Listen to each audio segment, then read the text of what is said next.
14ই September. আজ আমি মুম্বাই থেকে কলকাতা বাড়ি ফিরছি। তোমাদের দাদাভাই আমায় মুম্বাই এয়ারপোর্টে ছেড়ে দিল।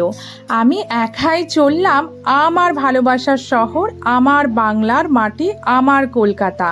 1.5 বছর পর বাড়ি ফেরার যে কতটা অনুভূতি তারাই বুঝতে পারবে যারা বাইরে বাইরে জীবনযাপন করে। এখন আমি কোনো কিছুতেই ভয় পাই না। আমি এখন অনেক স্ট্রং, সাহসী। জীবন এত সহজ নয়। আমি এখন বাঙালি থেকে মারাঠিতে পরিণত হয়েছি, তাই আমাকে এখন নিজের বাপের বাড়ি আসতে হলে মুম্বাই থেকে কলকাতা এতটা জার্নি করে আসতে হয়, কারণ আমার শ্বশুর বাড়ি মুম্বাই। তোমার পথ তোমাকেই করে নিতে হবে। ব্যাস, আফটার অল দমদম এয়ারপোর্ট পৌঁছে গেলাম। যেন একটা নিজের মাতৃত্বর গন্ধ অনুভূতি পেলাম। পরিবারকে দেখে 1.5 বছরের মানসিক ব্যথাটা যেন আমার সব সেরে গেল।